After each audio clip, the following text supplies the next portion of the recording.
Assalamualaikum warahmatullahi wabarakatuh. Anak-anakku sekalian, bagaimana kabar kalian selama belajar di rumah? Mudah-mudahan kalian tetap bersemangat dan jangan lupa tetap bahagia. Tentu dalam rangka menjalani hari-hari di bulan Ramadan, kita juga perlu meningkatkan semangat kita dan kita harus mengisi hari-hari Ramadan dengan ibadah, salah satunya dengan belajar. Oke, untuk pertemuan atau pembahasan kali ini kita akan membahas salah satu materi dalam KD menganalisis tata cara haji, zakat, dan wakaf. Pada pembahasan hari ini kita akan membahas tentang wakaf. Tujuan pembelajaran kita adalah bahwa peserta didik dapat menganalisis ketentuan-ketentuan wakaf sesuai dengan syariat Islam. Maka nanti kalian akan mempelajari tentang beberapa hal yang terkait dengan wakaf, mulai dari apa pengertian wakaf, kemudian hukumnya, lalu rukun dan syaratnya, kemudian lafadz atau ikrar wakaf, kemudian harta wakaf dan pemanfaatannya, kemudian prinsip-prinsip pengelolaan wakaf, dan hikmah dan keutamaan wakaf. Oleh karena itu, marilah kita awali pembelajaran kita dengan bersama-sama baca basmalah. Bismillahirrahmanirrahim. Oke anak-anak, kalian tentu sering mendengar tentang istilah wakaf. Ada wakaf di masjid, ada wakaf di musola, ada wakaf untuk pemakaman, dan lain-lain sebagainya. Maka kita akan pahami wakaf mulai dari pengertiannya. Wakaf dari arti bahasa atau etimologi berasal dari al-waqfu, wakaf, pakainya wawu qaf fa, al-waqfu, ya, al-waqfu. Artinya berhenti. Namun memiliki makna lain, muradif, yang artinya al-habsu, yaitu menahan. Yang kedua al-man'u, mencegah. Artinya menahan dan mencegah harta yang sudah diberikan untuk tidak dapat ditarik kembali, tidak dapat diwariskan, tidak dapat dihadiahkan, tidak dapat dihibahkan. Itu wakaf. Sudah terlanjur diwakafkan, ya sudah, itu sudah hak milik masyarakat. Ya, itu makna bahasa. Sedangkan menurut istilah atau terminologi dalam syariat Islam atau syarak, wakaf adalah ungkapan yang diartikan penahanan harta milik seseorang kepada orang lain atau kepada lembaga dengan cara menyerahkan benda yang sifatnya tahan lama atau kekal kepada masyarakat untuk diambil manfaatnya. Jadi wakaf itu ada ungkapan wakaf, ada ikrar wakaf, yang intinya meliputi atau mencakup penahanan harta milik seseorang kepada orang lain. Nah, orang lain itu nanti akan dibahas pada rukun wakaf tentang penerima wakaf. Dengan cara menyerahkan benda yang sifatnya tahan lama, artinya benda itu harus memiliki sifat tahan lama, bukan benda yang cepat rusak. Misalnya apa? Tanah, misalnya apa? Bangunan, misalnya apa? Uang, dan lain sebagainya. Kepada masyarakat, iya, karena memang kepentingan wakaf itu untuk masyarakat, untuk diambil manfaatnya, bisa untuk ibadah, untuk fasilitas umum, pemakaman, dan lain sebagainya. Nah, sekarang bagaimana tentang hukum wakaf? Ulama sepakat wakaf itu hukumnya sunnah. Sunnah itu artinya ya tidak sampai kepada wajib, tetapi sangat dianjurkan karena wakaf itu sangat penting dalam kehidupan umat Islam. Dalil yang menunjukkan tentang hukum wakaf paling tidak ada dua. Yang pertama dalil Al-Quran, yaitu surat Ali Imran ayat 92. Dalilnya, a'udzubillahi minasyaitonirrajim, bismillahirrahmanirrahim. Lan tanalul birra hatta tunfiqu mimma tuhibbun wa ma tunfiqu min syai'in fa innallaha bihi alim. Sadaqallahul azim. Artinya, lan tanalu, kamu sekali-kali tidak memperoleh albirra, kebajikan, hatta tunfiqu, sehingga kamu menginfakkan, mimma tuhibbun, sebagian dari harta yang kamu cintai, wa ma tunfiqu min syai'in, dan apa-apa yang kamu infakkan dari sesuatu itu, fa innallaha, maka sesungguhnya Allah, bihi, terhadap harta atau sesuatu itu, alimun, maha mengetahui. Di sini ada kata tunfiqu mimma tuhibbun, menginfakkan. Ya, wakaf itu termasuk bagian dari infak. Infak itu apa? Membelanjakan sebagian harta di jalan Allah. Ya, jadi wakaf itu termasuk infak, termasuk sedekah. Sedangkan dalil hadisnya salah satunya dari Abu Hurairah. An Abi Hurairah radhiyallahu anhu, anna Rasulullah sallallahu alaihi wasallam idza matal insanu in qata'a amaluhu illa min salasin, sadaqatin jariyatin au ilmin yuntafa'u bihi au walatin sholihin yad'u lahu. Rawahu Abu Dawud. An Abi Hurairah, diriwayatkan dari Abu Hurairah radhiyallahu an, anna Rasulullah sallallahu alaihi wasallam, bahwasanya Rasulullah sallallahu alaihi wasallam, idza matal insanu, ya, qala, Rasul bersabda, kurang satu, qala, Rasulullah bersabda, idza matal insanu, apabila seorang manusia mati, meninggal, in qata'a, maka putuslah amaluhu, amalnya, illa min salasin, kecuali dari 3 perkara. Apa saja? 1, shadaqatin jariyatin, sedekah jariyah. Nah, sedekah jariyah itu apa? Sedekah yang pahalanya selalu mengalir meskipun orangnya sudah meninggal dunia. Kenapa? Karena sedekah yang diberikan untuk kepentingan umat. Contohnya tadi, untuk kepentingan tempat ibadah, untuk kepentingan sosial dan lain sebagainya. Dan ini yang kemudian dinamakan wakaf, sedekah jariyah. Au ilmin yuntafa'u bihi, atau ilmu yang bermanfaat yang diajarkan kepada orang lain. Seorang ngajari ngaji, akhirnya orang bisa ngaji. Orang yang mengajari sudah meninggal, maka ilmunya tetap diamalkan oleh yang diajari, pahalanya itu juga tidak putus. Awalatin solihin yad'ulah, atau yang ketiga, anak soleh yang mendoakan orang tuanya karena diajar pendidikan agama. Nah, satu diantaranya yang dari hadis ini adalah shadaqatin jariyatin. Inilah yang disebut dengan sedekah jariyah, yaitu wakaf itu sendiri. Jadi dari dalil tersebut disimpulkan bahwa wakaf itu hukumnya sunnah. Ya. Kemudian kita bahas rukun dan syarat wakaf. Rukun wakaf itu ada 3. Yang pertama, al-wakif. Siapa? Orang yang berwakaf. Yang kedua, al-mauquf. Al-mauquf saja ini, al-mauquf, yaitu harta yang diwakafkan. Yang ketiga, al-mauquf alaih, orang yang menerima manfaat wakaf. Jadi rukun wakaf ada 3, yaitu al-wakif, al-mauquf, al-mauquf alaih. Al-wakif, orang yang berwakaf. Al-mauquf, harta yang diwakafkan.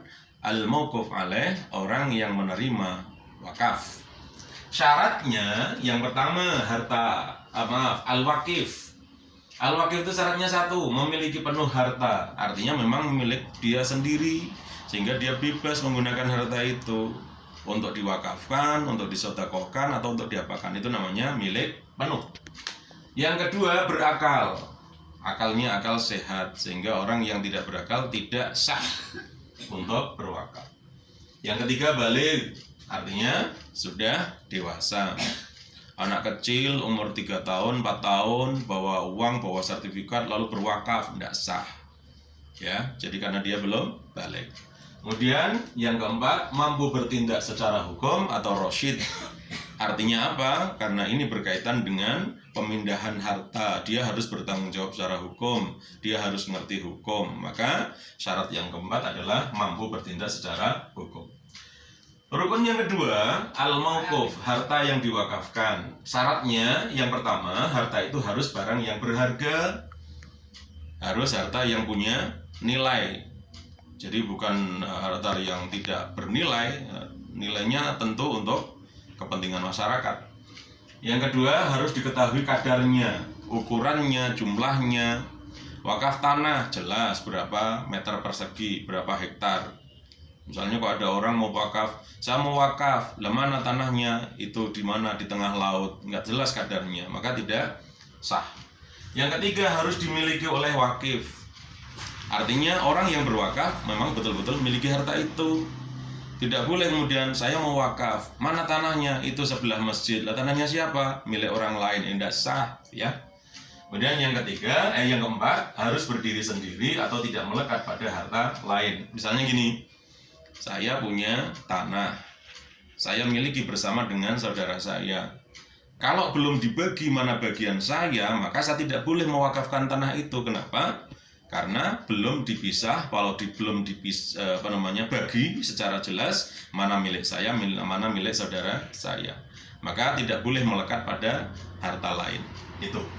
Jadi ada 4 syaratnya. Yang pertama, harus barang yang berharga, diketahui kadarnya, dimiliki oleh wakif dan berdiri sendiri atau tidak melekat pada harta lain. Selanjutnya al-mauquf alaih, yaitu orang yang menerima wakaf. Menurut fikih ada 2 al-mauquf alaih. Yang pertama tertentu atau al-muayyan. Yang kedua tidak tertentu atau ghairu muayyan.